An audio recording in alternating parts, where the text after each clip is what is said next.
Halo guys, perkenalkan nama saya Noviandra Suparman, NIM 2109096025, program studi teknik arsitektur. Saya dari Universitas Mula Warman. Kemudian kita akan membahas dua materi. Yang pertama, perilaku manusia, kedua, setting fisik. Kemudian kita akan kaitkan dengan hubungan teori hierarki Maslow. Maslow, atau yang kita kenal dengan Abraham Maslow, adalah seorang psikolog yang lahir pada tanggal 1 April 1908 di kota New York. Teori hierarki kebutuhan Maslow adalah salah satu teori psikologi yang berguna untuk memicu munculnya motivasi pada seorang individu dalam memenuhi kebutuhan mereka sehari-hari. Teori yang terkandung dalam kebutuhan Maslow yang pertama, aktualisasi diri, kedua, pengharapan, ketiga, kasih sayang, keempat, rasa aman, dan kelima, kebutuhan psikologinya. Atau secara garis besar juga, Abraham Maslow berpendapat untuk memenuhi kebutuhan tingkat atas, seorang individu haruslah memenuhi kebutuhan tingkat bawahnya terlebih dahulu. Materi yang pertama yaitu perilaku manusia. Perilaku manusia adalah sekumpulan perilaku yang dimiliki oleh manusia dan dipengaruhi oleh adat, sikap, nilai, dan etika. Faktor lingkungan juga memiliki peran dalam perkembangan perilaku manusia. Pentingnya seorang arsitektur dalam mempelajari perilaku manusia adalah karena manusia itu sebagai makhluk yang sosial yang tidak terlepas dari lingkungan yang membentuk diri mereka. Seorang arsitektur harus membangun bangunan dengan mempertimbangkan perilaku manusia tersebut. Teori yang terkandung dalam teori hierarki Maslow, seorang arsitek harus bisa membangun atau merancang bangunannya dengan rasa aman dan nyaman. Materi yang kedua yaitu setting fisik. Setting fisik dibagi dalam 4 macam. Yang pertama, kenyamanan, kedua, aksesibilitas, ketiga, legibilitas, dan keempat, kontrol. Kenyamanan. Kenyamanan adalah suatu keadaan lingkungan yang bisa memberikan kita rasa sesuai dengan panca indera kita. Macam-macam kenyamanan itu terbagi menjadi 3. Yang pertama, kenyamanan termal, kedua, kenyamanan visual, ketiga, kenyamanan audial. Seperti gambar berikut ini, kita lihat beberapa orang menikmati rasa nyaman pada lingkungan atau ruangan ini. B. Aksesibilitas.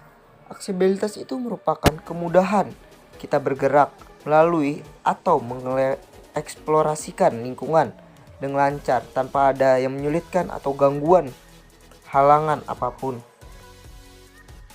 Seperti contoh di bawah ini, yang dimana tamannya pada jalannya dibuat sangat luas agar para pengunjung tidak terhalang atau terganggu, dan para orang yang kebutuhan khusus atau disabilitas dapat menikmati juga pemandangan-pemandangan dan tanpa terhalang apapun.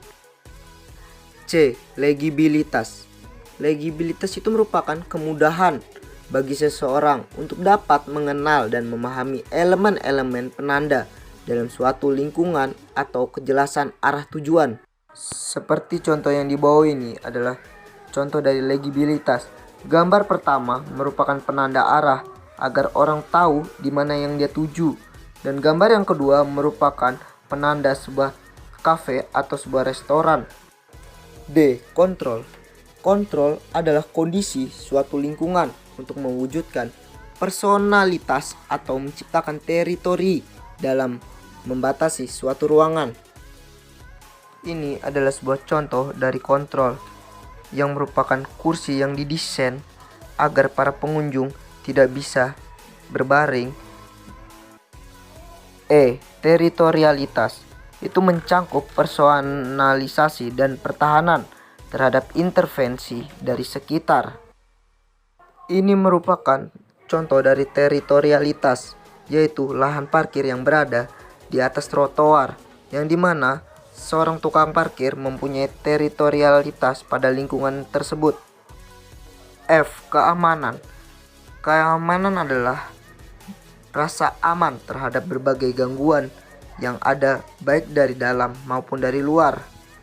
Seperti contoh yang di bawah ini, bangunan juga dapat menjadi tempat bagi kejahatan Nah, maka dari itu seorang arsitektur harus menunjukkan atau memberikan rasa aman pada bangunan atau juga bisa meningkatkan safety pada bangunannya. Nah, jadi hubungannya teori hierarki kebutuhan Maslow dengan setting fisik, yaitu kita sebagai arsitektur harus bisa mempertimbangkan lingkungan yang ada. Kita harus bisa mendesain sebuah bangunan yang memiliki rasa aman dan nyaman dan penuh kasih sayang yang ada, agar individu dapat memperhatikan individu lainnya. Nah, materi kita cuma sampai situ aja ya guys. Mohon maaf ada kesalahan kata. Terima kasih untuk semuanya. Sawah lebar ditebar benih, ikan cepat berenang di rawa. Bertila-tila belajar hari ini agar bahagia di hari tua. Semangat mahasiswa arsitektur.